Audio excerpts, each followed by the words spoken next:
बहुत सारे लड़के और लड़कियां जब नौजवानी की उम्र में कदम रखते हैं तो अपने दुबलेपन की वजह से जब मजाक का निशाना बनते हैं तो उनकी जानिब से सबसे ज़्यादा पूछे जाने वाला सवाल ये होता है कि सर जी, हम अपना वज़न कैसे बढ़ा सकते हैं? कोई ऐसी दवा बता दें, कोई फूड सप्लीमेंट बता दें, कोई ग़िज़ा बता दें जिस की मदद से हमारा वज़न बढ़ जाए और हम महफ़िल में, मुआशरे में, दोस्तों में ये जो तंज़ का निशाना बनते हैं और एहसास कमतरी का शिकार होते हैं, इससे हमारी जान छूट जाए। अस्सलामु अलैकुम वरहमतुल्लाहि वबरकातुहू। मैं हूं आपका मेज़बान हकीम लियाकत अली खिची और आप देख रहे हैं हमारा यूट्यूब चैनल हकीम लियाकत भाई।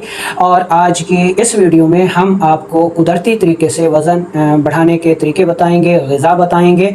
तो ऐसे नौजवान लड़के और लड़कियाँ वज़न बढ़ाने के लिए नौसरबाज़ों के हत्थे चढ़ जाते हैं, ऐसे नीम हकीमों के हत्थे चढ़ जाते हैं जो उनको स्टीरॉइड खिला देते हैं। और बाज़ बदबख्त तो मुर्गियों को गोश्त बढ़ाने वाली जो ग़िज़ा होती है वो कैप्सूलों में भर के मुख्तलिफ़ रंगों की फकियों में दे देते हैं, जिसकी वजह से इन बेचारे नौजवान लड़के और लड़कियों के गुर्दे भी फेल हो जाते हैं और बाज़ नौजवान लड़के और लड़कियां तो अपनी ज़िंदगी की बाजी भी हार जाते हैं। तो मोअज़्ज़िज़ दोस्तों, ऐसा हरगिज़ ना करें।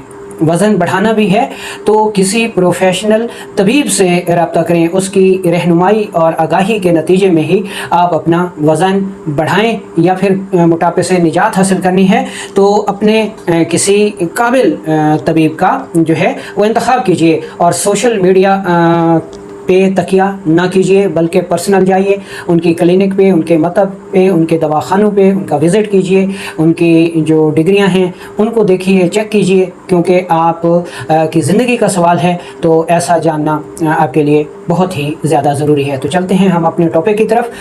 दोस्तों, वज़न बढ़ाने के लिए ये जानना बहुत ज़रूरी है कि वज़न बढ़ाने के लिए दो चीज़ें बहुत ज़्यादा अहम हैं। एक अच्छी ग़िज़ा और दूसरा ग़िज़ा को हज़म करने वाले हमारे जो आज़ा हैं, जैसा कि मैदा हो गया, आंतें हो गई, जिगर हो गया, तो इन दोनों का दुरुस्त होना बहुत ज़रूरी है। अगर ग़िज़ा हज़म करने वाले आर्गन दुरुस्त नहीं होंगे तो तब भी जो है इंसान का वज़न नहीं बढ़ेगा, वो दुबला पतला रह जाएगा। और अगर ग़िज़ा अच्छी नहीं होगी तो तब भी वज़न नहीं बढ़ेगा और इंसान दुबला पतला रहकर मुआशरे में मजाक का निशाना बनेगा। तो समझाने के लिए हम चलते हैं वाइट बोर्ड पे। तो दोस्तों, हमारा जो जिस्म है इसमें आसाब हैं, उज़लात हैं और गुदद हैं, इनसे मुरक्कब हमारा जिस्म है। और इसमें सबसे ज़्यादा तादाद जो है वो हमारे गोश्त की है, जो कि प्रोटीन पर मुश्तमिल है। इस गोश्त में एक रतूबत भरी रहती है जिसको बलगमी रतूबत कहते हैं, और इस रतूबत में ही हरारत जमा रहती है जिसको हम फैट्स भी कहते हैं। किसी भी वजह से अगर हमारे जिस्म की रतूबत कम हो जाए तो दुबलापन आ जाता है, या फिर हमारे जिस्म में खुश्की बढ़ जाए, तेज़ाब बढ़ जाए, तो ऐसी सूरत में भी जिस्म दुबला पतला हो जाता है। या अगर हमारे जिस्म में हरारत बढ़ जाए तो हरारत भी रतूबत को जला देती है, जिसकी वजह से हम दुबलेपन का शिकार हो जाते हैं। तो गोया ये तय हुआ कि वज़न जो है वो तीन वजूहात के बिना पे जो है वो कम हो जाया करता है, या दुबलापन जो है वो तीन वजह से सामने आता है। इसमें हम आपको इसकी अलामात बताएंगे और उसके मुताबिक आपको ग़िज़ा भी बताएंगे, क्योंकि दुबलापन जो है वो दवाओं से दूर नहीं होता, इसलिए दवाओं से आप बचें बल्कि ग़िज़ा से मदद लीजिए। तो इसमें हम सबसे पहले देखेंगे जी कि असबाब। तो दोस्तों, वज़न कम होने के या दुबला पतला होने के जो असबाब हैं वो है रतूबात की कमी, यानी हमारे जिस्म में जो रतूबात हैं वो किसी भी वजह से कम हो जाएं तो इंसान दुबलेपन का शिकार हो जाता है।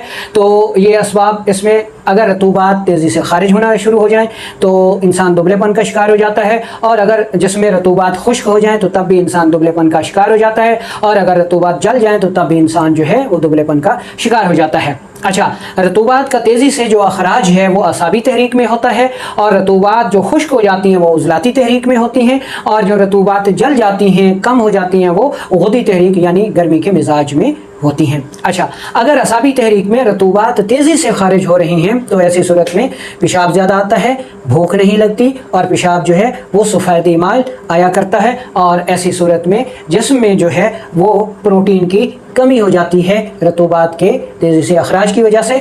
और जब रतूबात तेज़ी से खारिज होती हैं तो ऐसी सूरत में हरारत भी खारिज होती है, और नतीजे के तौर पर जिसमें प्रोटीन बढ़ जाती है, प्रोटीन खुश्की है, तेज़ाब है, और तेज़ाब से जो है वो सुकेड़ पैदा होता है, और इस सुकेड़ की वजह से फिर दुबलापन पैदा हो जाता है। तो ऐसे नौजवान जिनको पेशाब बहुत ज़्यादा आता है, भूख नहीं लगती, तबखीर मैदा बहुत ज़्यादा होती है और उनका वज़न कम होता है, तो वो प्रोटीन वाली ग़िज़ाएँ इस्तेमाल करें, जिनमें दही सर फहरिस्त है, काला चना है, भुने हुए चने हैं, इंजीर है, सतावर है, ठीक है, सिंघाड़ा है, वगैरह वगैरह। और इस के लिए आपको जो ग़िज़ाई चार्ट है, ठीक है, वो इसके साथ प्रोटीन वाला ग़िज़ाई चार्ट जो है, यानी ग़िज़ाई चार्ट नंबर 2 आपने इस्तेमाल करना है। वो आपको इस वीडियो में डाल दिया जाएगा, जहां से आप बआसानी उसको डाउनलोड कर सकते हैं।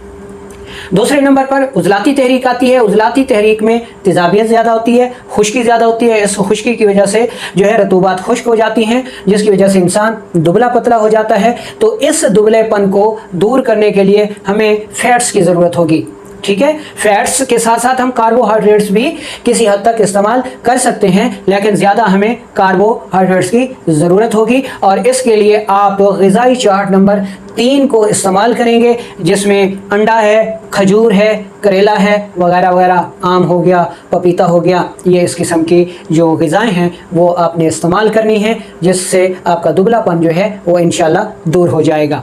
तीसरे नंबर पर है जी ग़ुदी तहरीक, कि अगर ग़ुदी तहरीक में रतूबात जल जाती हैं तो ऐसी सूरत में पेशाब कतरा कतरा जलन के साथ आता है, ब्लड प्रेशर ज़्यादा रहता है, पेट में मरोड़दार दर्द भी रहते हैं, ठीक है, जिसकी वजह से इंसान जो है वो दुबला पतला हो जाता है। तो इस दुबलेपन को जो कि ग़ुदी तहरीक की वजह से होगा, हरारत की ज़्यादती की वजह से होगा, आपने ग़िज़ाई चार्ट नंबर 1 इस्तेमाल करना है, ठीक है जी, जिसमें चावल है, मक्खन है, दूध है, वगैरह वगैरह, ये जो चीज़ें हैं वो आप इस्तेमाल करके जो है अपना वज़न बढ़ा सकते हैं। तो गोया अब हम प्रोटीन, फैट्स और कार्बोहाइड्रेट्स को समझकर अपनी ज़रूरत के मुताबिक जब इन ग़िज़ाओं को इस्तेमाल करेंगे तो ये ग़िज़ाएँ ना सिर्फ दुबलेपन को दूर कर देंगी, बल्कि अगर हमारा निज़ाम भी ख़राब है, ग़िज़ा को हज़म करने वाले आर्गन्स भी बिगड़ गए हैं, तो ये ग़िज़ाएँ जो हैं वो दुबलेपन को दूर करके जिस्म को मोटा और खूबसूरत कर देती हैं। अच्छा, इसमें अब हम 3 आपको फूड सप्लीमेंट भी बता देते हैं कि अगर आप फूड सप्लीमेंट इस्तेमाल करना चाहें तो उसमें आप क्या कर सकते हैं। अगर आसाबी तहरीक है, पेशाब की ज़्यादती है, रतूबात ज़्यादा खारिज होती है, जरियान होता है, लिकोरिया होता है, पेशाब ज़्यादा आता है और इस वजह से वज़न कम हो गया है, तो ऐसी सूरत में आपने क्या करना है, आपने सिंघाड़ा लेना है, आपने भुने हुए चने लेने हैं, ठीक है, इनको बराबर वज़न लेकर पाउडर कर लीजिए और 1 चम्मच जो है वो शहद मिले पानी के साथ सुबह दोपहर शाम इस्तेमाल कीजिए, ठीक है। और इसके साथ ग़िज़ाई चार्ट नंबर 2 आपने इस्तेमाल करना है। इसी तरह अगर उजलाती तहरीक में खुश्की की वजह से रतूबात खुश्क हो गई हैं और दुबलापन हो गया है, तो हम जो है दुबलेपन को कैसे दूर कर सकते हैं, वज़न कैसे बढ़ा सकते हैं। तो ऐसी सूरत में आपके पास अंडा है, आप अंडा इस्तेमाल कर सकते हैं, खजूर इस्तेमाल कर सकते हैं। अगर आप मुरक्कब इस्तेमाल करना चाहें तो आपने लेना है जी अखरोट, पिस्ता और बादाम, बराबर वज़न लेकर इनको ग्राइंड कर लें और 1 चम्मच शहद मिले पानी के साथ सुबह दोपहर शाम आपने इस्तेमाल करना है। तो कुछ ही दिनों में आपका वज़न जो है वो इंशाल्लाह बढ़ना शुरू हो जाएगा। इसी तरह अगर ग़ुदी तहरीक है जिसमें हरारत की ज़्यादती है, रतूबात जल गई हैं और आपने वज़न बढ़ाना है, ठीक है, तो फिर आप क्या करेंगे। तो ऐसी सूरत में आपने कार्बोहाइड्रेट्स यानी ग़िज़ाई चार्ट नंबर 1 इस्तेमाल करना है और फूड सप्लीमेंट आप ख़ुद बना सकते हैं। इसमें आपने मग़ज़ बादाम लेना है 200 ग्राम, सौंफ लेना है 100 ग्राम, ठीक है, छोटी इलायची लेनी है 50 ग्राम और काली मिर्च लेनी है 25 ग्राम। इन सारी चीज़ों को आपने ग्राइंड कर लेना है, वज़न कर लेना है और इसके बराबर वज़न आपने मिश्री मिला देनी है और मिश्री मिला के इस पाउडर को आपने महफूज कर लेना है। ये आपका बेहतरीन फूड सप्लीमेंट है। 1 चम्मच सुबह दोपहर शाम दूध के साथ आप इस्तेमाल करेंगे तो इंशाल्लाह ये ग़िज़ाएँ ना सिर्फ आपका वज़न बढ़ाएंगी, आपकी सेहत को बेहतर करेंगी। गुर्दों को ख़राब करने वाली कोई भी चीज़ इनमें नहीं है। ये सारी चीज़ें कुदरती हैं, ठीक है। बनाएं, इस्तेमाल करें, वज़न बढ़ाएं और एहसास कमतरी से बचें और दुआओं में याद